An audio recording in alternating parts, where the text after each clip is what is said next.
A very good morning to you. So it seems like 4 is the lucky number for you and Sarah as well, because this is her 4th attempt and she's done it on her 4th attempt. Do you believe that's a lucky number for climbers? Well, you know, she actually had a couple of incidents. She was on the when the avalanche hit and also when the earthquake hit. So she didn't even get a chance those 2 years. So she really did it on her 2nd attempt, and very, very impressive. And I think for those who still don't understand, Alan, at this point, what this actually means for a climber, whether you're a man or whether you're a woman, and for Sarah, it's particularly memorable and poignant because she becomes the first Black African woman to actually do this. But just explain to us what this kind of achievement actually means to reach the top of Mount Everest.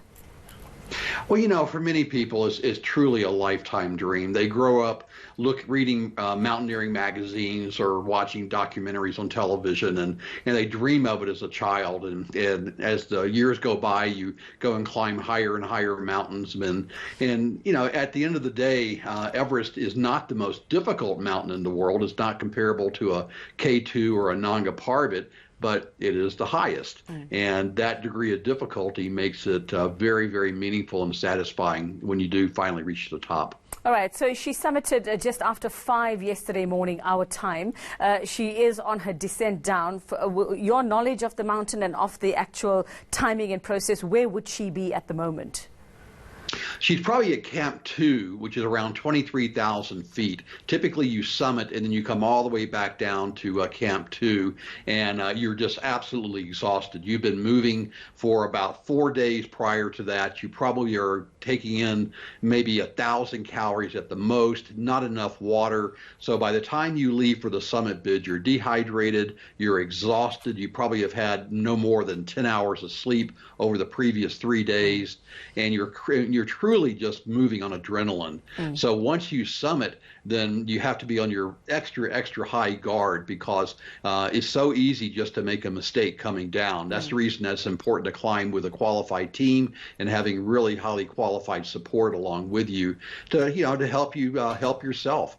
But then once you get back down, yeah, it's a good feeling. What are the dangers at the moment for where she might be at Camp 2, considering that she's already undergone this physical exertion, like you say, very little food that's going in, very little water?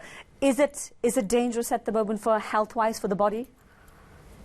You know, not really. Most people, by the time they get back down to Camp 2 from the summit, you know, there's lots of support there at Camp 2. It's called Advanced Base Camp, so there's a lot of food and Sherpa support there.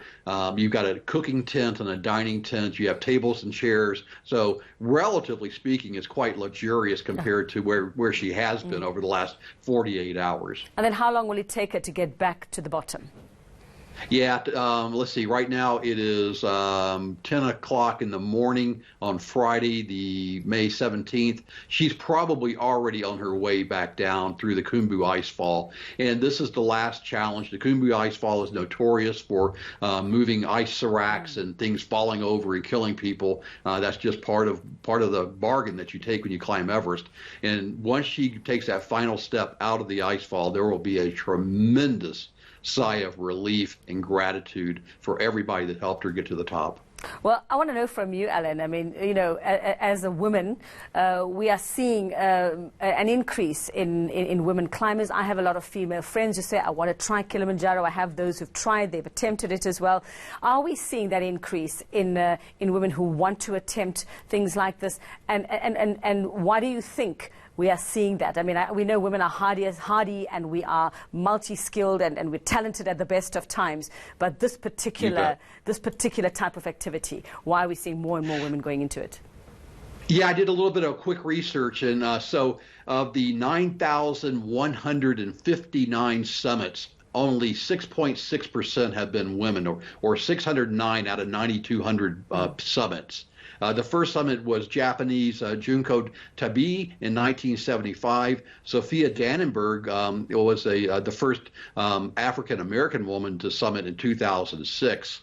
And there's been 116 attempts by South Africans, but the majority of those have been men. 98 men have tried and 32 successes, and 18 women have tried with 5 successes prior to today, and 2 of course by Kathy O'Dowd. So, you're absolutely right. There are more and more women that are climbing Everest now, I think because it's becoming a little bit more acceptable relative to risk, and also relative to women being mothers, and also women just being more ambitious now than they ever have been. And I think that we're doing it for various causes as well. We also seem to be doing it for different causes, trying to raise money for different charities and all of that. So that's an impetus. I want to know quickly from you, Alan, what type of person, is there a particular type of person who should attempt this? Is it not for everyone? Is it a certain age might be too late for you? What psyche do you need to have to be somebody who wants to conquer something like Everest?